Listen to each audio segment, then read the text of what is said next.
The following is a production of DallasCowboys.com and the Dallas Cowboys Football Club. How about them Cowboys? Yeah! Go Cowboys! Let's go, baby! Are you ready for a break? Yes. Are you ready for a break? Absolutely. Ready for a break? Yeah, and so much for that. It's time for The Break on DallasCowboys.com. We were on a break! With Nick Eatman, Brian Broaddus, Ambar Garcia, and Derek Eagleton. It is Monday, November 14th, 2022, Season 18, Episode number 70. Welcome to the latest edition of The Break. We are live from the SWBC Mortgage Studios at the Star, presented by Miller Lite, the only beer of the Dallas Cowboys. And, man, I'm not used to this, having a Monday where we come in here and talk about a loss. We've gotten kind of spoiled around here. But Cowboys do lose yesterday. They lose on the road at the Green Bay Packers. They lose 31-28 in overtime. And where I want to start today is there were so many things that happened in this game. But I'd like to go around the table, and I'd like each of you to tell me what you think was the biggest reason why they lost yesterday's game. Let's start with you, Brian. We knew going into the game the run defense potentially could be a problem. I kind of felt like that's what Green Bay was committed to doing. I kind of feel like at the point in time when I went back and watched the All-22, felt like that they had a chance to end this game, win this game with everything that happened to it on the 4th and 7 play. You know, that Green Bay converted, that they got Watson scored a touchdown on. Right there, you get a stop on 4th and 7, the game's over. Ball's right there basically at midfield. And you get a shot to just run that thing out. You've got Green Bay probably demoralized a little bit, having to come back on the field. But yeah, the run defense was going to be a problem. But that's the when you look at like key plays in the game, you could talk about the 4th down play that Dallas had. But if somehow, some way you make a play, you know, Micah Parsons on the twist stunt gets a little wide, and then all of a sudden it gives Rodgers the opportunity to step up and make that throw. You know, Micah Parsons makes that play a lot of times. You know, it's a sack, it's a turnover, it's the game's over.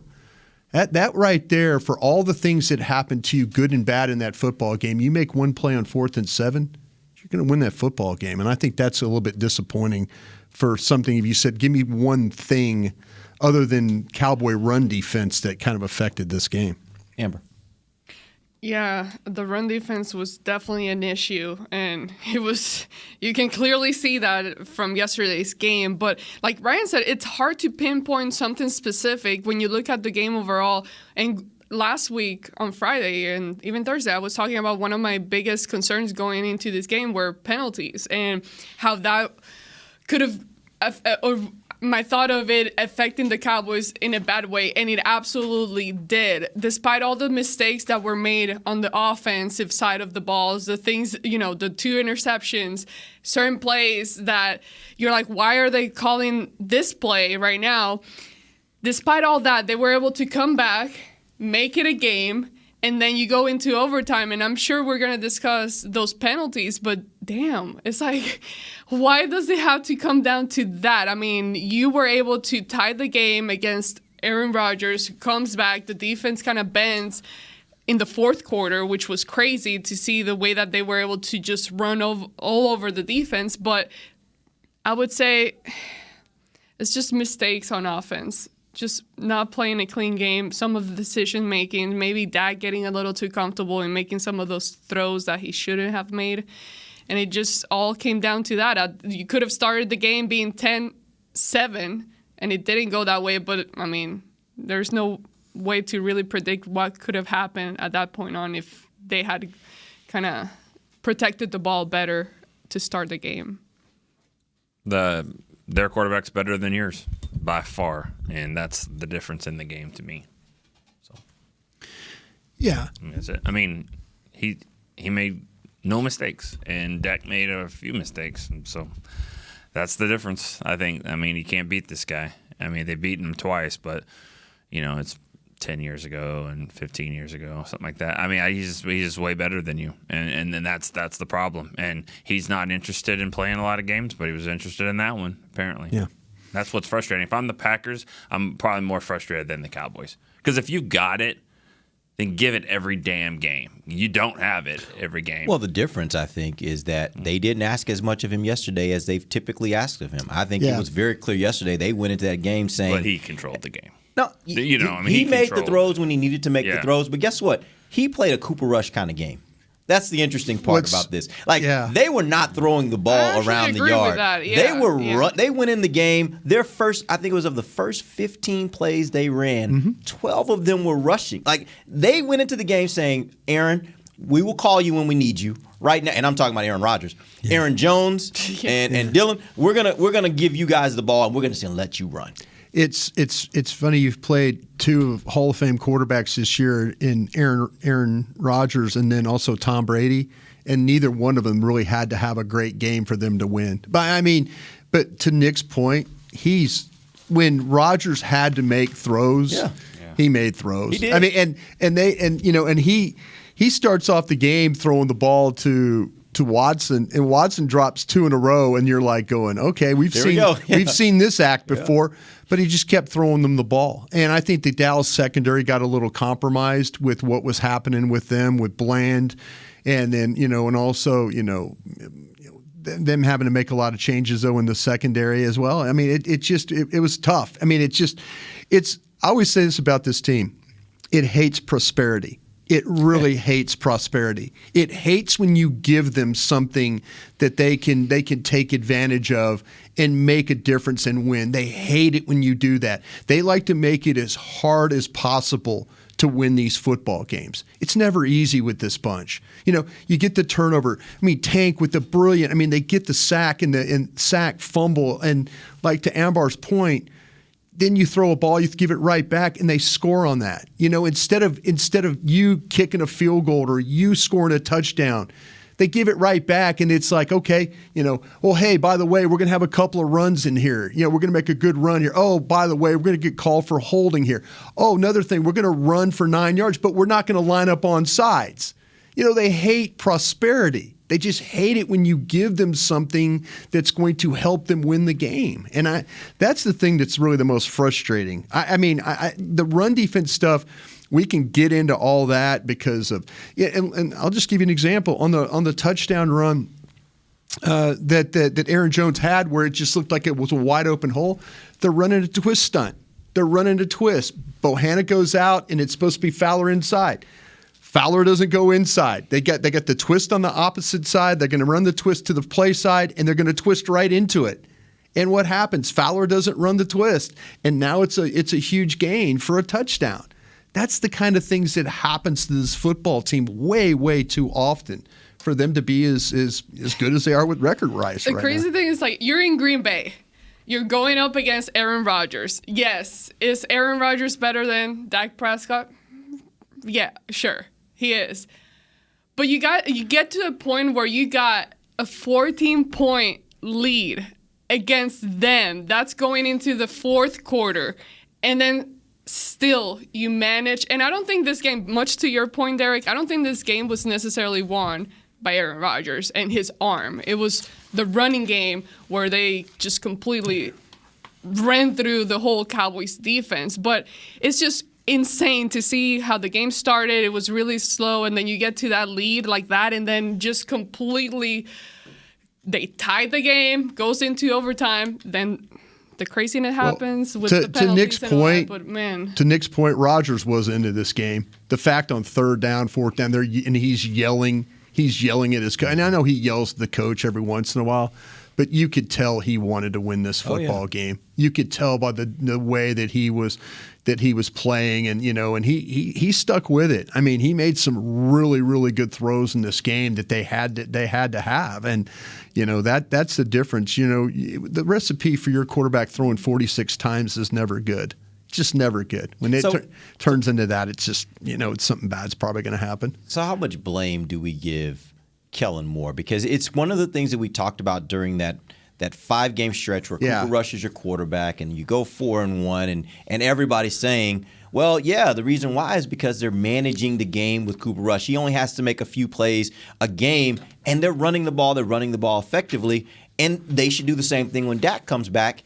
However, yesterday that was not a Cooper Rush kind of game. That was a game where we got our starter back, so that means we're just going to air it out. There was never any reason for them to feel like they should get away from the run. They were running the ball effectively. Yeah. How much blame do you put on Kellen Moore? I put blame on the fourth down play. And honestly, I felt like at the end when Mike McCarthy, he made me feel a little bit better about it, because I was thinking that maybe McCarthy decided to go for it on fourth down and Kellen didn't have a play ready. But Mike came out and said, no, on second down, I told him we're going.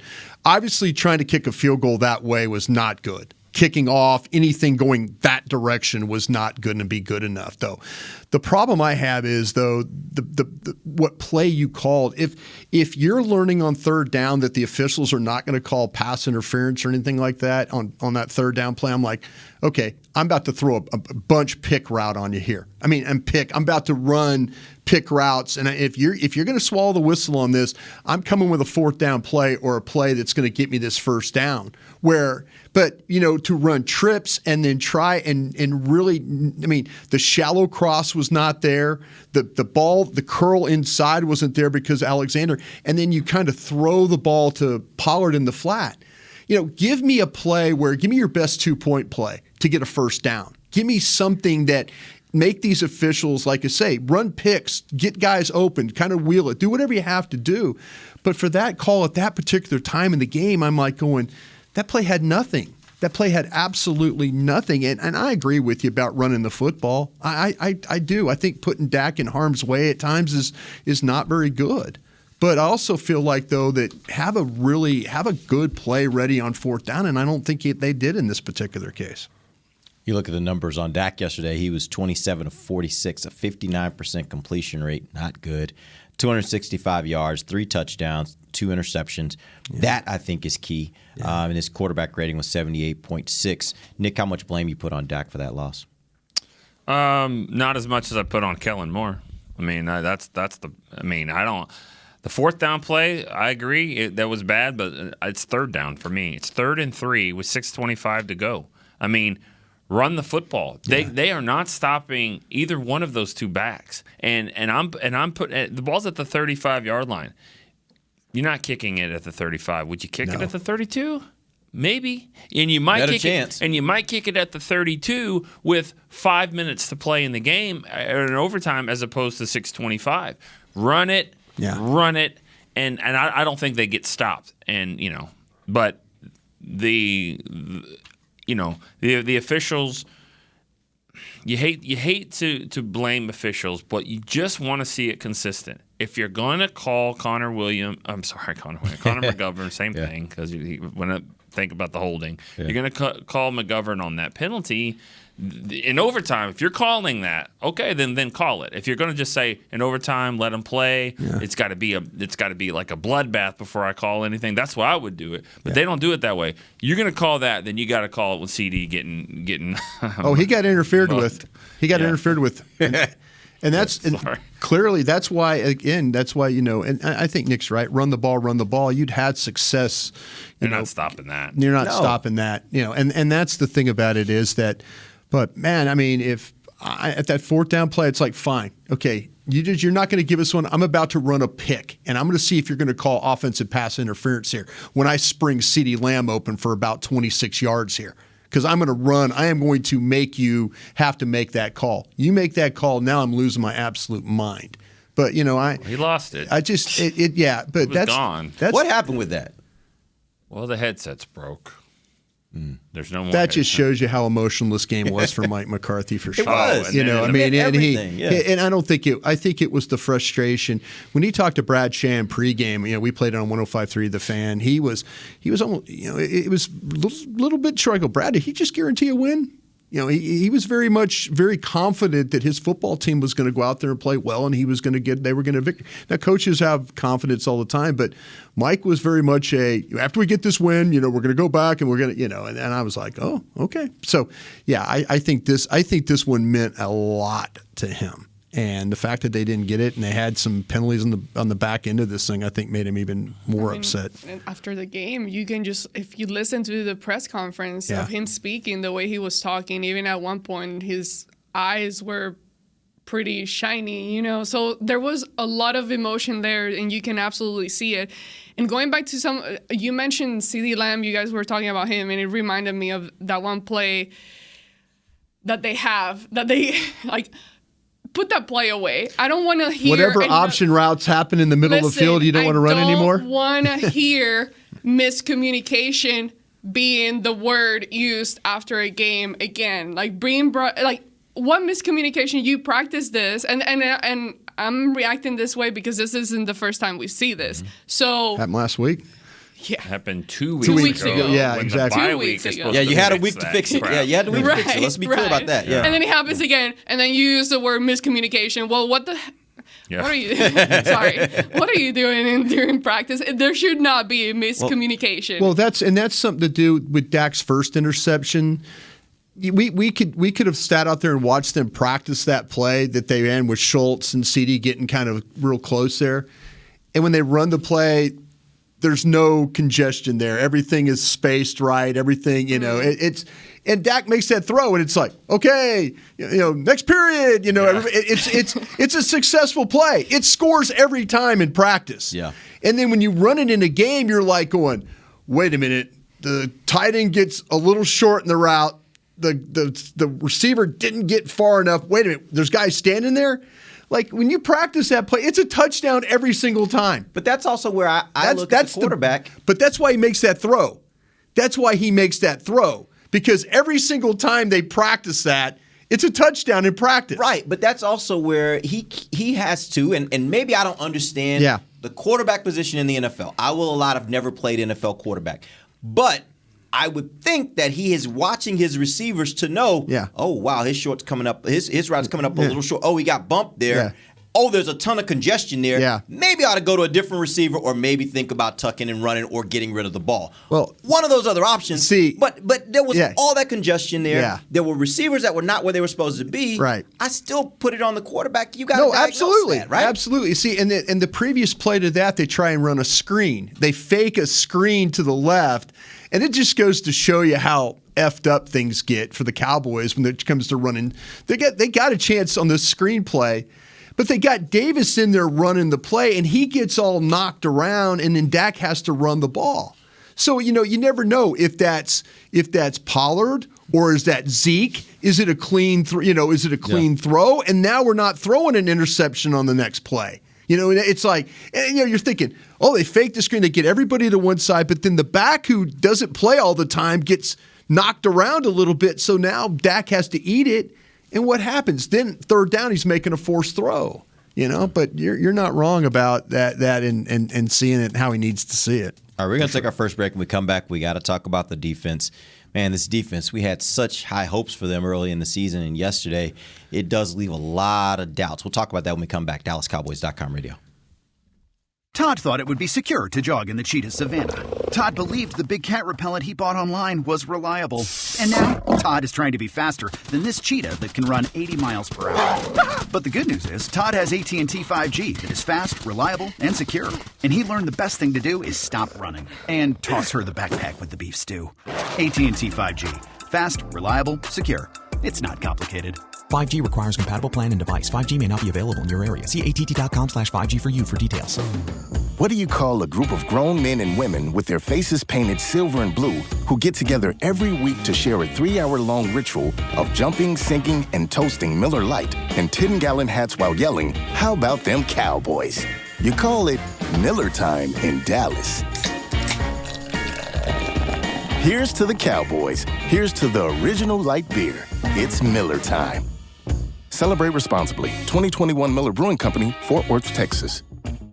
Want to use what the pros use? How about the official men's skincare brand of the Dallas Cowboys, Jack Black? Right now, you can get the Jack Black Starter, a curated collection of Cowboys locker room favorites for just $10 with free shipping. The starter includes 4 Jack Black skincare favorites, plus a full-sized intense therapy lip balm. Go to getjackblack.com/Cowboys and use the code word TEAMJB. That's getjackblack.com/Cowboys. The Jack Black Starter, $10, free shipping. When you build, you start with the foundation. And home ownership is a foundation of a stable future. The Bank of America Community Homeownership Commitment has helped over 34,000 people lay the groundwork so far, with up to $10,000 towards your down payment or 3% of the purchase price, whichever is less. The satisfaction of owning your own place can become a reality. Visit bankofamerica.com/homeowner to learn more. What would you like the power to do? Bank of America N.A. Equal Housing Lender. Credit and collateral is subject to approval. Restrictions apply. This is not a commitment to lend.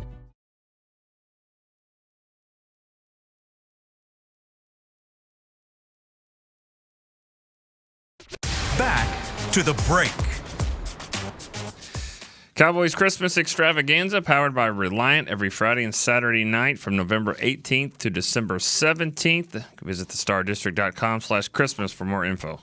Welcome back. It is the second segment of the break, live from the SWBC Mortgage Studios at the Star. This segment is brought to you by blockchain.com. Let's talk about this defense. This crypto world having a good time right now. A little tough, but we'll get it together. We'll get it together. We'll get it rolling. So. Blockchain's a good one. Yeah, they are. Defense allowed 207 rush yards yesterday, 5.3 average. And the interesting part is they ran almost double the amount of times that they threw the ball. They had 39 rushes in the game, 20 passes, 20 pass attempts. So the big question, why couldn't Dallas stop Aaron Jones and Dillon? Cleats. Kidding. Well, by the way, there is a conversation we need to have about cleats, but we'll get to that in a moment. Why couldn't they stop the run? They're really struggling right now with their Dan's trying to do some things differently with he probably doesn't feel like he could play toe-to-toe with anybody right now and be okay. Just as a run defense. As a run defense. Yeah. So what happens is he gets into some slant fronts, and when you get to slant fronts, you're taking a gamble, you're risking, you're saying, okay, we're going to slant it to what we think is the strength of the, and Isaiah Stanback said it, I thought, pretty well in the show before us. Whereas if you declare strength to the tight end and you slant the front towards the tight end and then the ball goes the other way, you're slanting away from that, and now you're leaving yourself in a situation where you're outnumbered. They weren't particularly good, again, at the point of attack. When I talk about guys getting blocked one-on-one, Micah wasn't particularly good. And folks, listen, Micah's a great player. He doesn't get hold every play. Micah Parsons on times on some of the runs will try and hero ball it and go backdoor. And you can't play run back door. You've got to play run front door. And I mean front door is as the ball is coming towards you, you cannot try and go behind the blocker and then go get the ball. These backs won't allow you to do that. Now, maybe if you're playing against Indiana or Northwestern or people like that in the Big Ten. Or that tight end from the Lions would be chased down, but you're not chasing that down. That's what I'm saying, though. There's some scheme issues that they're really struggling with right now. And I mentioned about the touchdown run where you run a twist front and, cross the ends and the tackles, and you're trying to kind of confuse blocking schemes.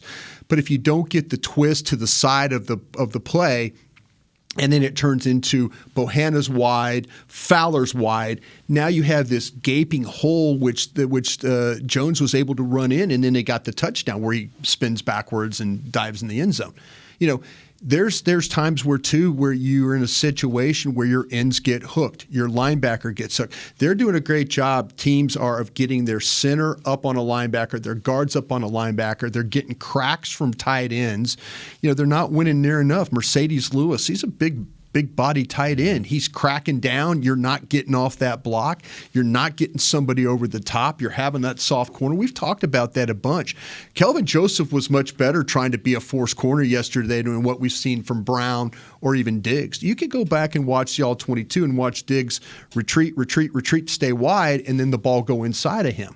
You have to be willing to step up and kind of force the run, and they're just not getting that nearly enough. But the slant front's hurting them, the fact that they don't get off blocks, and the fact that they're not playing the scheme right as far as what Dan's calling leads to a team getting over 200 yards rushing on you. Yeah, this team's. They're going to have at the end of the year probably 5 guys with 5 or 6 sacks. That's a lot. But the problem is they're built to have sacks. They're not built to stop the run. Right. What did Dorrance Armstrong do yesterday? Half a tackle. Fowler had a face mask. Yeah. Basham, I don't think, did a whole lot. Did nothing. Sam Williams made a sack, but and him and Parsons, both they rushed the passer, but to Brian's point, they don't I think teams are going to look at these guys and go, okay, well, he's not very big, so we're going to have to run at them. And if you keep running at them and it's 3rd and 3, then you prevent Micah from being Micah. It neutralizes him. Yeah, the fact that, and again, he wasn't great playing the run yesterday either. A little frustrating game. But to Nick's point, Basham, Armstrong, these guys are not built to sit there and play toe-to-toe. I mean, so they have to move in order to but they can't get off the field because what happens, teams are like, listen, you're just too light. You're too light up there. And if you're going to, but if you're going to scheme and then try and slant, like I said, slant it, but play it incorrectly, well, we'll take that chance. We'll take a chance that you're going to, okay, fine, you're going to slant to the strength. We'll run the ball the other way. You're going to, you think now you're going to play back to the weak side. Well, we'll run it back to the strong side because we've got numbers over there. So yeah, they've got some issues. Teams are saying a little bit too that they play so much nickel. They're a lighter. They play a light front. I mean, not with numbers. They were committed to stopping the run yesterday at eight in the box at times. They just couldn't stop the run. The Packers are like, fine, you can put as many bodies as you want down there, but if the 8th body is near the box is a Diggs, he's not going to help you down there. Right. Brown, he's not going to help you down there. So that's an issue right now for them. That's a big, big issue that they've got to. I don't think there's any magical thing that's going to, with Tank the way that Tank plays. I mean, Tank has a feel for how to not get hooked. He's got a feel for how to cross-face a block and get to the outside, or stay there, or knife down inside and go tackle the ball from the backside. You don't have anybody else that's playing like that. Now, Tank's not perfect all the time because there's times where he will gamble inside and then the ball will go to the edge, and now he's trapped trying to fight a block. But they've got a lot of guys that are trying to play hero ball and run defense, and it ain't going to work. Nick, that ain't going to work. You and I were talking a lot during the game, from the beginning of the game on, it looks like this is a game where Micah's going to be playing linebacker. And you had a problem with that. What were your thoughts on him being at linebacker versus defensive end, where he's been pretty much most of his career here? But yeah, I have a problem with it, but it sounds like teams know what's going on too. You can't. That's not just the fix, just to put him at defensive end, because it doesn't mean they're going to throw it. Then they're just going to run the other way. Yeah. So it's a cat and mouse game because he's playing not middle linebacker. He's playing linebacker, and he's able to get involved with the action. And you hope that you make the tackles and it's 3rd and long, and then you can move him around. But if you just put him at end, like they'll figure that out too, and they'll run to the other side, or they'll run at him. They ran at him yesterday. I was going to say, too, running the other side, that seems to be okay, because I trust more than any other defensive end on this team. I trust DeMarcus Lawrence to be able to basically capture the edge. Yeah, like that's one guy I trust to be able to do that consistently. I don't know if there's another one that I trust. He's not big enough to play defensive end. Yeah. That's why Micah, he would have played defensive end in college, and he would have been drafted as an end. Where he is he's a linebacker that has the ability to move on 3rd and 10, 3rd and 11. What are you going to do? Run it? Cool, run it, and we'll probably stop you. But he rushes, and that's a huge problem. But teams they're not getting in 3rd and long. So what you guys are telling me is there's no solution for this season. Not right now. Not right. I mean, the solution is, I don't think Dan, like I said, wants to play anybody straight up. I think he's worried about that. To me, it's tough because now you could play a guy like Golston, at one end instead of Armstrong. See, that's what I'm saying. Golston to me, bigger, he's stouter, a poor man's Tank to me, because he does not let you get to the outside. He's going to play off blocks. He's going to play strong at the point of attack. That's the thing. Barr also might help more with that as well. Is Barr because I've heard you talk about Barr being more of a pass rusher. That's obviously what he did in Minnesota. Is he a guy, though, that can play that edge in that way to where he's stout enough to be able to maintain the edge? He's man, it's a little 50-50 there. For me, I'm just saying for me. I'm not trying to speak for anybody at this table, because I've seen him get hooked. I've seen him get trapped inside. They have guys that overrun plays too. They have guys like Micah and Leighton, and those guys will be flying to get to the ball, and the ball cuts back, and then it's now they got blockers on those guys, and it's a 4 and 5 yard gain. Yeah.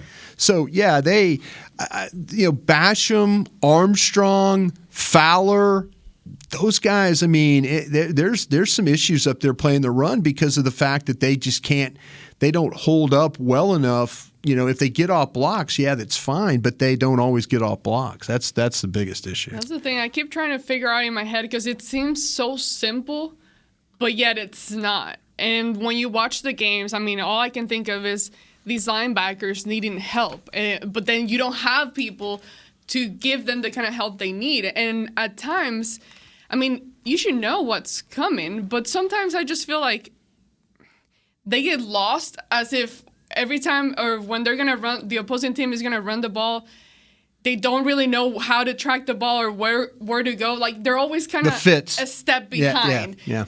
And it's like, okay, you know it's coming, especially when they keep doing it at you. So, and I keep trying to think, how can you position these linebackers better? And what kind of help can you bring them? And I don't have I don't have really an answer other than what starts up front with the defensive line. Yeah, they were in some situations where, you know, with Bohanna. See, everybody's talking about, well, why have Bohanna and why have Hankins? It's not the inside part of the running game. Yep. It's not. That's not the problem. That's not the problem. It's teams have figured out that they can work the ball to the edge. You saw how many times Derek brought it up. The first play of the game, they throw sideways, basically. They're just tossing the ball to Jones. Go run to the edge. Go run to the edge. You know, they're trying to get it to the outside because, you know, dealing with Hankins and dealing with Bohanna and guys like that, that's not easy. Those guys don't always get moved. You know, even, you know, Gallimore don't always get moved inside. It's what happens on the perimeter to you at the end and at the linebacker spot that really, really hurts you now. All right, we're going to take our final break. We're going to come back. There were some moments in this game, some situations in this game we need to talk about, some different things that happened that we want to get some clarity on. We'll do that when we come back. DallasCowboys.com radio. The season is finally here. For months, we've been gearing up to win. Now it's time for the team that performs on any field, United Ag and Turf. With John Deere zero turns for mowing, compact tractors for loading, mini excavators for digging, Gator utility vehicles for hauling, implements for grading, hay tools for baling. United Ag and Turf, for winning. The official Ag and Turf equipment supplier of the Dallas Cowboys. Visit UnitedAgAndTurf.com for more. Todd thought it would be secure to jog in the cheetah savanna. Todd believed the big cat repellent he bought online was reliable. And now, Todd is trying to be faster than this cheetah that can run 80 miles per hour. But the good news is, Todd has AT&T 5G that is fast, reliable, and secure. And he learned the best thing to do is stop running and toss her the backpack with the beef stew. AT&T 5G. Fast, reliable, secure. It's not complicated. 5G requires compatible plan and device. 5G may not be available in your area. See att.com/5G for you for details. This week! Did you get to work on time? Yeah, but I just realized it's Sunday. Little Sweet says head on home. Dr. Pepper's on its way. So sweet, unique. Baby, there's nothing better. I bet you've probably done something that deserves a Dr. Pepper. Did you invest your nest egg in an NFT? Yeah, and I don't even know what that is. It's a non-fungible token. Everyone's done something that deserves a Dr. Pepper. When you build, you start with the foundation. And home ownership is a foundation of a stable future. The Bank of America Community Homeownership Commitment has helped over 34,000 people lay the groundwork so far, with up to $10,000 towards your down payment or 3% of the purchase price, whichever is less. The satisfaction of owning your own place can become a reality. Visit bankofamerica.com/homeowner to learn more. What would you like the power to do? Bank of America N.A. Equal Housing Lender. Credit and collateral is subject to approval. Restrictions apply. This is not a commitment to lend. Back to the break. 'Tis the season for the Cowboys holiday youth camps presented by Invisalign. Registration for one-day football and dance academies camps are open now. Register today at DallasCowboys.com/academy and use code XMIS25 to get $25 off. Welcome back. Final segment of the break, live from SWBC Mortgage Studios at the Star, presented by Miller Lite, the only beer of the Dallas Cowboys. I do want to talk about this situation late in the game. This was in overtime. We've talked about the 3rd and 3 and then the 4th and 3. Cowboys decided to go for it there on the 4th and 3. There's been some talk of people second-guessing the coaching on that as to whether they should do that or give it a shot there at 53 yards for a field goal. What were your thoughts? Wasn't going to make it. at all. Yeah, you guys were at the game. I just felt like anything going that direction kicking was not going to be good. Okay, There's an invisible net down there. Yeah. Just look on the It looked like it. kickoffs. Yeah, okay, that's the what I'm saying. kickoffs on a tee. Kickoffs. It goes to the goal line when it's typically 8-9 yards back. Yeah. So that's probably a 10-yard difference right there on a tee. This is on regular grass, 10 yards.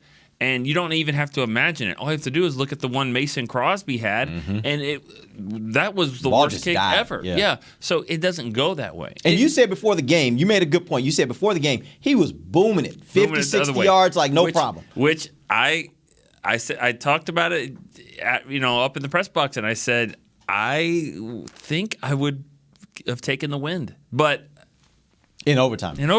And just take the win, and they get the ball to start it, and you got to stop them. You got to stop them from scoring a touchdown. And they hadn't done it yet, so it was risky. It was risky, but if you could stop them, and they have to punt into that, and then next thing you know, you're 15, 20 yards from kicking a field goal and winning it. So if they lose, we'll be Yeah. talking the Oh, opposite. yeah. So it would have been like, why would this coach give Aaron Rodgers the ball? The coach that doesn't defer to start the game because he wants to take the ball and go out and make a statement, he's not doing that. Like you're not taking the wind, and you're not doing that. By the way, they have to change overtime rules. It's ridiculous. Overtime rules are absolutely a joke, and they got to change. It's almost like playing soccer for 90 minutes and then going to penalty kicks. It's a different game. It's a completely different, condensed 10-minute game. The point you're making, and just for the benefit of those out there, basically you got different rules right now in the regular season versus the postseason. True, that's stupid, and another's. And I hope Steven was the one that voted for that, but I mean, I think it's stupid. I mean, to change a rule for the playoffs and for the regular season. Go find out in week 17 and week 18 how many playoff games are actually happening, and then what if they end in a tie, all that kind of stuff. Which that would have been the worst. I mean, I think I would have felt worse with a tie. Yeah, but the point is, both teams would get the ball. Yeah, it's just a different. It's 10 regardless minutes. if it's a touchdown. Yeah. I don't know. They played 15 minutes and didn't score. I mean, I think it's a different. I just don't like the way the game is played. It feels like you have to change the way the game is played. But college rules. To be quite honest with you, when college changed to their format where both Oh teams no, get I the sat ball, there for and 7 I overtimes hated at that, A&M and LSU. But now the more I've watched it, the more I kind of like it, and I like it maybe more than the way the NFL does it because there is some intrigue to it, and it always is based upon you get a shot, I get a shot, and let's just battle it out until somebody falters. And I kind of like that. You know what'll be changed though? They'll have to do some. It won't. Not the NFL has to change, but it definitely changes fantasy football if you did that. And I'm not saying no doubt. I'm not saying the competition committee worries about that, but they do worry about ratings. I mean, and there's your red zone channel. Yeah, and fantasy football is that would drives change everything ratings. That would change everything. You could change the rules on your overtime points and all, whatever it is. But. Yeah. All right. Let's move on to the next thing I want to talk about. Did you think they should kick it? No. I was thinking Sorry, about. I thought everybody said it. I'm sorry. Go ahead. No. I'm totally okay with. Like I say, my play call would have been, and in that hindsight, I just saw it. But when I saw it afterwards, I said that play didn't give you a chance to get the first down. That's the thing that bothered me the most. Tyler Smith is that the one? Tyler Smith got beat pretty bad. Him and both the left guard and left tackle both got beat on that play. That wasn't a good overtime for Connor. No, it's not. And can we not? This is stupid, and I think people would also get annoyed by this. But if you're going back to the penalties, if you're doing that, let's say in overtime already, shouldn't there be why does it come down to one person's decision? Like, shouldn't it be able to some kind of review happen here? I know this is a little ridiculous, but when it decides the game, ultimately, that you change the game by these decisions. And when you hear, even with what happened with Jalen Tolbert, when you hear him saying, I checked with the official, and he didn't. He didn't. He didn't? No. He was lined up. I mean, literally, I'm in the studio. I was yelling. wondering that. I'm like, I bet it. I'm yelling. I went and watched it. I'm like, back up. I'm yelling, and Zach's like, what? He goes, he's offsides. He's off. And then he looks back, and they got him for motion because he's turning around, looking at the official, trying to talk. He did scoot back, but the ball was snapped. Yeah, which I think is a penalty, right? Yeah, absolutely. That's what they call. I know you can't. motion. So then the interesting part was they actually called something different than the signal. They said offside. They did this. Maybe that is the offside. See, to me, he was moving when the ball was snapped, which and would I'm have made going. sense that it was a legal procedure. That's what I thought, but he immediately, and the only reason I noticed is because the black line of scrimmage, they have a line line to gain, and then where the ball is there's a black line on TV. He is past the black line. I'm going, he's offsides. Not that it, but you just look at the way he was aligned, and he never. And I'm thinking he was going to adjust back. He never did. He just stood there, and I'm like, this is why people ask, well, why doesn't Jalen Tolbert play? There you go. Can we get James Washington in the game? I mean, seriously, can we get James Washington on the field to at least start? Because right now, he's doing just a little bit less. Well, than Nick, Tolbert we got Thanksgiving coming up, and we have to work out the schedule of his return, and we got to be careful. Put him out there. This is ridiculous. He's been ready for 4 weeks. He's got just as many catches as Jalen Tolbert does. And the special team stuff, though, that's what Bones Fossil. I'm just, Yeah. you're not wrong. You're not wrong. But what happens is Bones walks. Bones walks down there and says, "Oh, this is what we need to do," and all that. That's good. Honestly, that's the greatest game I've ever seen anybody play on special teams. Well, Gifford. Yeah, he had a game last night. 5 tackles. Yeah, he had 5. a game. I mean, that's. The fourth, I mean, you could rank fourth on the defense with 5 tackles. He did it all on special teams. Plus, he recovered a fumble, which basically landed in his lap, and he was there for that on that forced fumble with Goodwin. I mean, that seriously, he could have been NFC Special Teams Player of the Week if they win that game. Yeah, and he still could have, I guess. But man, I don't think I've ever seen 5 tackles in a game. How much do you guys think that and I guess the slipping that was happening last night, you had Deron Bland. He slipped there in a situation where he was in coverage. You had Turpin seemed like he was slipping all night. It seemed like he was just on skates throughout the night. But the interesting part was makes you wonder what players listen. Coach talked about it all last week. Or see. They were making sure that the players knew you got to check your cleats. I told you, I saw this whiteboard, big whiteboard written at the game. Make sure you test your cleats on the field. This was all pregame, so there's no reason why there should be a cleats talk. This is absolutely why, or one of the reasons why, you should have had a bit of an advantage going into that game last night, because you had a coach who, because of experience, could tell you things that maybe you wouldn't get from another coach that hadn't coached there for as many years as he had.